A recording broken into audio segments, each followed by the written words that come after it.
우리 호세아서 1장 10절에서 2장 1절까지 우리 함께 보겠습니다. 네, 호세아서 1장 10절에서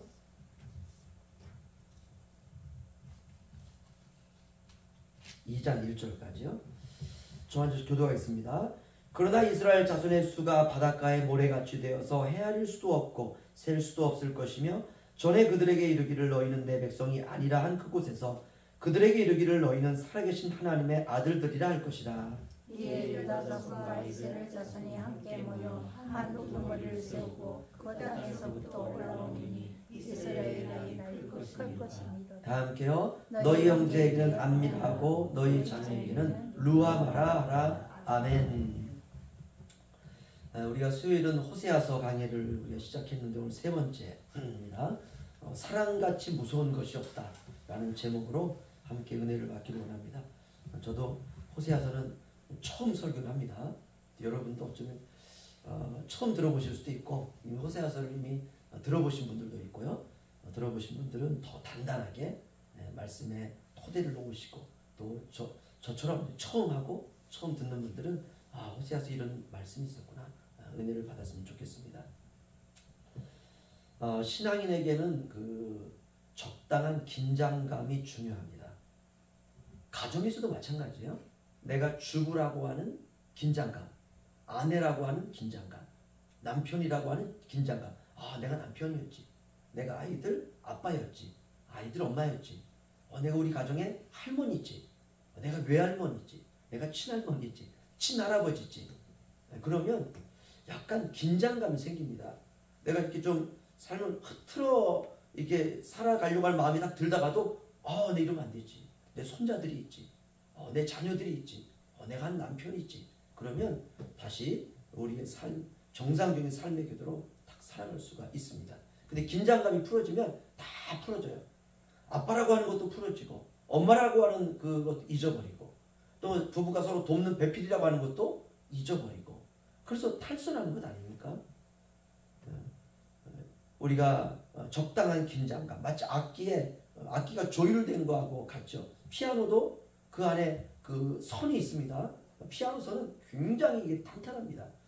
그래서 그 피아노 안에 있는 그 줄이 탱탱하게 자기 음을 딱 가지고 이게 딱 세팅이 되어 있어야 됩니다. 이게 이제 조율이죠. 그래서 줄을 딱 당겨서 정확한 음을 유지한 상태로 있는 것. 이래야 제대로 소리가 나요. 한 그 옥타브가 낮은 도를 딱 치더라도 그 음이 딱 나는 겁니다. 그렇지 않으면 엉뚱한 소리가 나요. 도레미파솔라시도도 아닌 이상한 소리가 납니다. 그거 가지고는 이게 연주를 할 수 없어요. 신앙도 마찬가지입니다. 이 텐션이 중요해요. 적당한 텐션을 다 가지고 있어야 돼요. 너무 텐션이 높아도 안 되고요. 너무 텐션이 낮아도 안 돼요. 이거 우리가 조울증이라고 하잖아요. 좋을 때는 엄청 좋은데 안 좋을 때는 완전히 그냥 저기압이 돼가지고 그런 사람하고 같이 살면은 맞추어 살 수가 없어요. 우리가 적당히 긴장이 되어 있어야 죄에도 민감해지고 내가 이렇게 게으르면 안 되지. 건강한 신앙인으로 살아갈 수가 있습니다. 때때로 우리가 살다 보면 인생에 무거운 짐이 있지 않습니까? 그러나 인생을 살아갈 때 짊어지고 가는 짐들이 각자 있어요. 각자 있습니다. 질병의 짐도 있을 수 있고 또 자식의 짐도 있을 수 있고 물질의 짐도 있을 수 있고 여러 가지 또 질병의 짐들도 있을 수 있고 이게 짐들이 많아요. 부부간에 뭔가 이렇게 맞는 것 같으면서도 맞지 않는 이것도 짐입니다. 그렇다고 그냥 이혼합시다 할 수도 없는 거고 살아가야 돼요. 이게 다 짐이거든요. 여러분 이 짐은요 나쁜 게 아닙니다. 이것 때문에 기도해요. 그러니까 인생의 짐은 하나님의 거룩한 부담이에요. 그것 때문에 기도하고 그것 때문에 겸손해지고 그것 때문에 무릎을 꿇고 그것 때문에 때로는 눈물도 흘리는 거예요. 우리가 신앙인으로 살아갈 때 눈물샘이 마르지 않는다는 거 참 좋은 겁니다. 때때로 눈에서 그냥 눈물이 툭툭 떨어지기도 하고 내가 감동받으면 눈시울이 그냥 벼랑간 눈에 그냥 쫙 맺히지 않습니까? 주님이 천국에서 닦아주실 다 눈물입니다. 이런 무거운 짐, 우리의 인생을 거룩하게 한다는 것. 내가 화를 확 내려가도 어떤 인생의 짐이 있으면 내가 뭐 나도 뭐 그런 내가 대단한 인간도 아닌데 꼭 또 이렇게 참게 됩니다. 그게 은혜예요. 왜 나에게 이런 무거운 짐이 왔느냐? 불평할 것이 아니라 나를 거룩한 나 되게 하는 하나님의 손입니다. 이런 의식을 가지고 이게 바로 거룩한 텐션이죠. 긴장 풀지 마시고 우리가 긴장 풀면 동네 아줌마 돼요. 그냥 긴장 풀면 목사 돼요. 동네 아저씨 돼요. 저분이 엊그제까지는 목사님 같았는데 저 교회 목사님 보니까 오늘 보니까 동네 아저씨처럼 행동하고 있는 거예요. 긴장이 풀려서 그렇습니다. 긴장이. 그래서 적당한 긴장을 가지고 여러분 남은 한 주간 승리하시기를 주의 이름으로 축원합니다. 이 호세아라고 하는 선지자가 사역을 한 시기는 그 아수르가 그 북이스라엘의 수도가 사마리아인데요. 이 사마리아를 함락시키기 직전입니다. 이렇게 생각하시면 돼요. 한 나라가 있는데 이 나라가 역사적으로 볼 때에는 훗날 보면 이 나라가 언제 망한다는 걸 알잖아요. 근데 그 당시는 모르거든요. 근데 이 사마리아라고 하는 이 성이 이제 조금 있으면 아수라고 하는 나라가 와가지고 멸망시키게 되어 있거든요. 바로 멸망시키기 몇십 년 전에 그 사역했던 그 선지자 호세아입니다. 사마리아는 북이스라엘의 수도인데요. 첫 번째 북이스라엘이 세워졌을 때는 세겜의 수도를 정했습니다. 그러다가 수도를 또 옮겨요. 디르사로 옮겼다. 이 북이스라엘의 왕 가운데 오므리라고 하는 왕이 있습니다. 오므라이스하고 비슷하죠. 그렇죠? 이 오므리라고 하는 왕이 수도를 옮깁니다. 이걸 천도라 그러죠. 사마리아로 옮겨요. 그때부터 북이스라엘의 수도는 사마리아가 됩니다. 이때 당시 호세아가 활동했던 시대의 왕이 여로보암 2세인데요. 여로보암 2세가 사마리아를 북이스라엘을 통치했을 때 이게 중요합니다. 그때 사마리아는 어떤 시기였느냐? 굉장히 부유한 시기였습니다. 북이스라엘 역사상 물질적으로 가장 풍요롭고 가장 번영했던 시기예요. 그러니까 호세아가 선지자로 활동했던 이 시기는 백성들이 가장 풍요로웠을 때예요. 북이스라엘이 세워지고 멸망할 때까지의 역사적인 모든 과정으로 봤을 때 최고의 전성기입니다. 전쟁의 공포로부터도 해방되었고 그리고 여러 가지 많은 삶에서 풍요를 맛보던 그런 시기. 저는 호세아서를 보면서 이런 생각을 해요. 잘 나갈 때 조심해야 된다. 사람이 어려우면 긴장을 합니다. 사람이 좀 더 삶에 여러 가지 많은 문제가 생기면 긴장을 해요. 살아가다가 어느 날 몸이 아파서 병원에 갔더니 당신이 지금 간암 1기입니다. 그럼 어떻습니까? 긴장해요. 이 죽음에 대한 공포 때문에 다 긴장을 합니다. 모든 삶이 거기에다 세팅이 되게 되는 것이죠. 사람이 잘 나갈 때 조심해야 되거든요. 그런데 어려움이 없으면 세상의 유혹과 세상의 미혹이 올 때 무방비 상태가 됩니다. 백성들이 오랜 시간 경제적인 번영과 평화를 맛보았습니다. 그러니까 어떤 마음을 갖게 되냐? 너무 좋다. 이대로 살다가 죽었으면 좋겠다. 이게 행복이야. 이게 축복이야.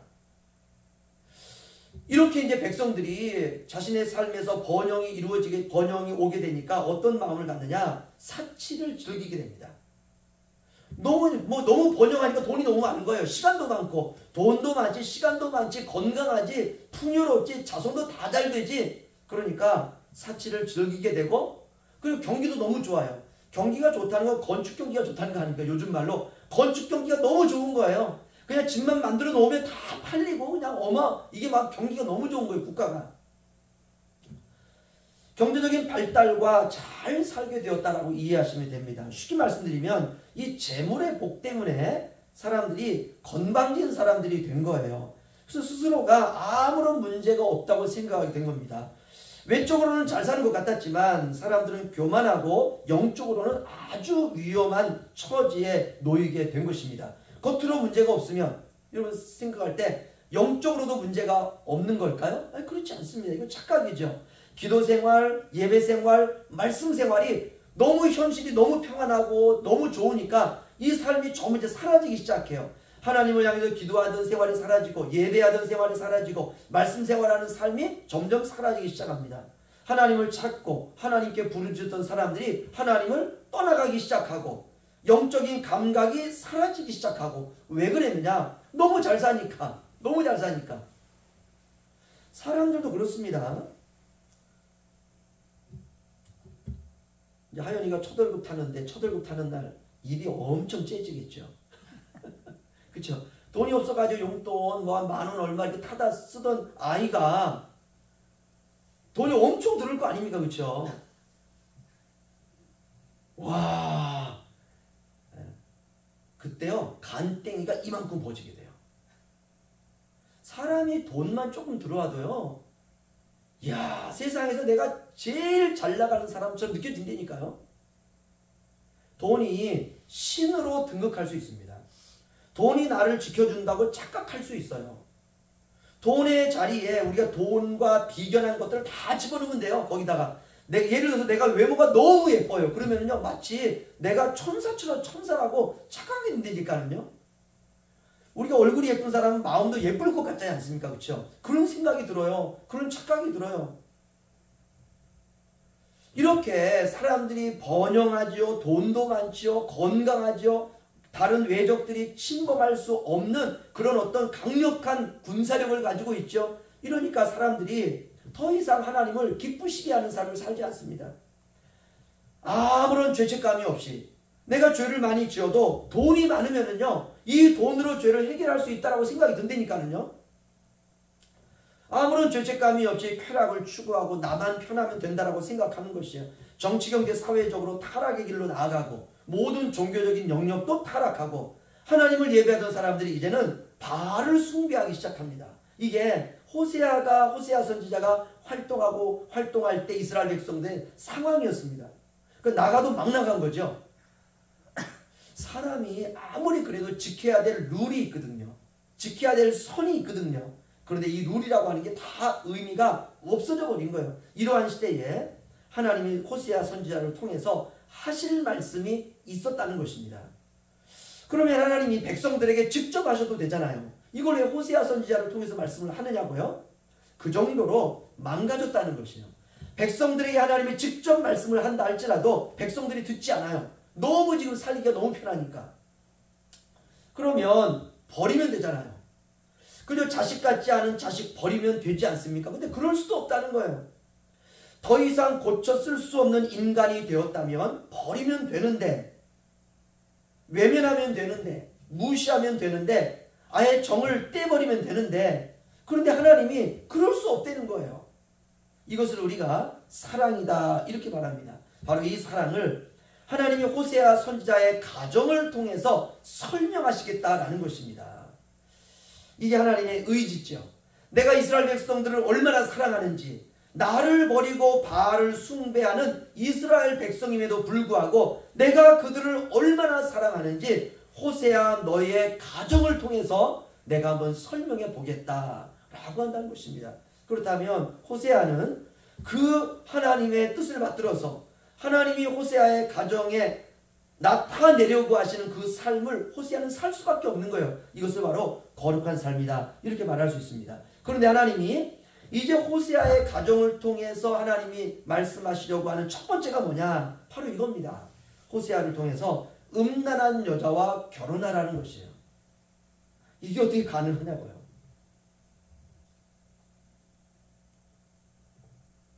여기서 음란하다라는 말은 모든 틀이 쓸모가 없어졌다라는 말입니다.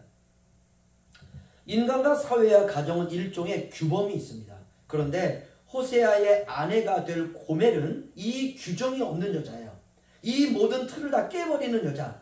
그리고 그 아내를 통해서 첫 번째 아들 이스르엘을 낳고 두 번째 딸 로루하마를 낳고 세 번째 아들 로암미, 이 세 이 자녀를 낳으라는 것입니다. 그런데 네가 낳을 세 자녀도 고멜, 네가 결혼하는 그 여자를 본받아서 음란한 자식들이 될 거다라는 것이에요.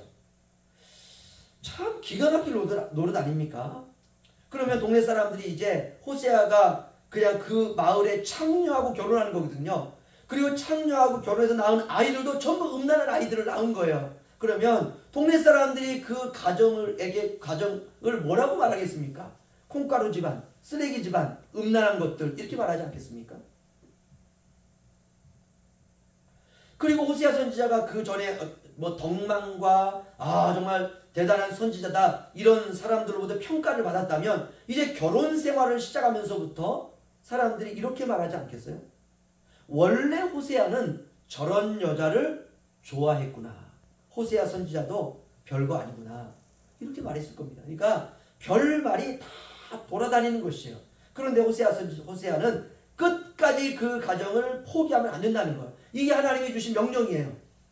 네가 음란한 여자와 결혼하고 거기서 세 자녀를 낳는데 그 세 자녀도 음란한 자식을 낳지만 너는 세 자녀를 버려서도 안 되고 그 아내와 이혼해서도 안 되고 끝까지 살아내라는 거예요. 끝까지. 죽을 때까지. 여러분 이거 힘듭니다. 이거 정말 힘든 일이에요. 온갖 욕과 동네 사람들로부터의 손가락질을 다 받아야 되지만 포기할 수 없는 거예요. 그때 하나님께서 호세아 선지자에게 말하는 것입니다. 호세아야, 지금 내 마음이 그렇단다. 지금 내 마음이 너와 똑같아. 내 백성이 음란하구나. 그런데 나도 네가 네 아내와 자식들을 포기할 수 없는 것처럼, 버릴 수 없는 것처럼 나도 내 백성을 버릴 수가 없단다. 이거 하나 말씀하고 싶은 거예요. 하나님께서 호세아에게. 우리가 이것을 인격적인 사랑이다 이렇게 말합니다. 남는 건 심판밖에 없어요. 정죄하고 심판하고 버리면 끝납니다. 그런데 하나님이 오늘 그들을 향해서 뭐라고 말씀하시느냐. 1장 10절에서 2장 1절입니다. 이스라엘 자손의 수가 바다의 모래같이 되고 내가 너희를 버리지 아니하고 내가 너희를 내 형제다 내 자매가 아니다 라고 한 그 자리에서 너희들이 내 백성이다 이렇게 너희에게 말씀해 주신다라는 것입니다. 다시 말하면 그들의 심판을 선언했던 그들에게 하나님이 이제 회복을 선언하시는 것이에요. 버릴 수 없고 죽일 수 없고 포기할 수 없고 그들에게 구원을 선포하는 것입니다. 다시 말하면 때려서라도 가르치겠다라는 것이에요. 여러분 사랑이 없으면 매도 들지 않습니다. 자식이 잘못했어요. 부모가 처음에는 말로 합니다. 근데 계속 자식이 엉망으로 살아가요. 그러면 경고합니다. 그래도 또 엉망으로 살아가요. 그러면 어떻습니까? 버리나요? 안 버려요. 버릴 수가 없어요. 결국은 매를 들지 않습니까? 매를 들고 때리는 거예요. 이게 마지막이거든요. 그때 그 매를 사랑이라 그래요. 나는 너 절대로 포기할 수 없다라고 하는 표현입니다. 여러분 그럴 수 있습니다. 그리고 때린 자식 싸매주지 않습니까? 그러면 자식은 회개하고 돌이키면 되는 것이에요. 오늘 호세아 선지자를 통해서 하나님께서 네 자식이 로루하마인데 내가 네 자식을 루하마다라고 회복시켜 주신다는 거예요. 이 로라고 하는 말은 부정적두어입니다. 아니다라는 말이에요. 루하마, 긍휼히 여긴다라는 뜻이에요. 근데 로루하마, 긍휼히 여기지 않는다. 이제 이스라엘 백성들을 로루하마에서 루하마로 바꿔주겠다는 거예요. 내가 너희를 긍휼히 여기지 않는데 이제는 긍휼히 여기리라. 로암미, 내가 너희들은 더 이상 내 백성이 아니야 라고 한 그 자리에서 내가 너희를 향해서 암미라고 하리라. 내 백성으로 삼아 주리라. 이렇게 말하는 것입니다. 그러니까 심판했던 자녀들을 하나님께서 회복시켜 주시고 구원해 주신다는 것입니다. 때로 자식을 혼내면서 엄마가 이렇게 말합니다. 너는 이제 내 자식 아니다. 이렇게 말을 해요. 이 말은 너는 내 자식이라는 말이에요. 이거를 이 약간 부정적인 언어로 말하는 거 아닙니까? 너는 내 자식 아니야 더 이상. 내가 너를 그만큼 사랑한다는 것이죠. 그럴 때 자식이 그냥 훌쩍훌쩍 된 다음에 엄마 내가 잘못했어요. 저를 용서해 주세요. 라고 말하면 아이고 내 새끼. 이 엄마가 너를 용서하마. 이게 사랑입니다. 절대로 포기할 수 없다는 것이죠. 하나님이 이스라엘 백성에 대해서 그랬다는 것입니다.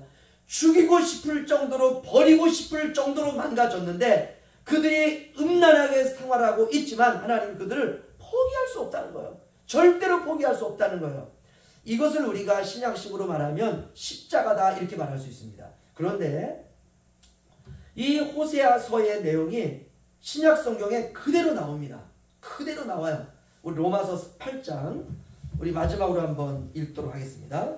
로마서 8장 31절에서 39절이요.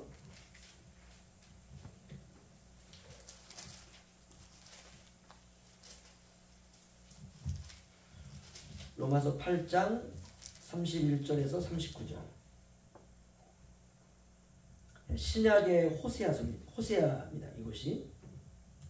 저와 이제 교도하겠습니다. 그런즉 이 일에 대하여 우리가 무슨 말하리요? 만일 하나님이 우리를 위하시면 누가 우리를 대적하리요? 자기 아들을 아끼지 않으시고 우리 모든 사람을 위하여 해주시니까 어찌 그 아들과 함께 모든 것을 우리에게 주시지 아니하겠느냐. 누가 능히 하나님께서 택하신 자들을 고발하리요? 의롭다 하신 이는 하나님이시니. 누가 정죄하리요? 죽으실 뿐 아니라 다시 살아나시는 그리스도 예수시니 그는 하나님 우편에 계신 자요 우리를 위하여 간구하시는 자십니다. 누가 우리를 그리스도의 사랑에서 끊으리요? 환난이나 곤고나 박해나 기근이나 적신이나 위험이나 칼이랴. 기록된 바 우리가 종일 주를 위하여 죽임을 당하게 되며 도살하는 같이 여김을 받느니라.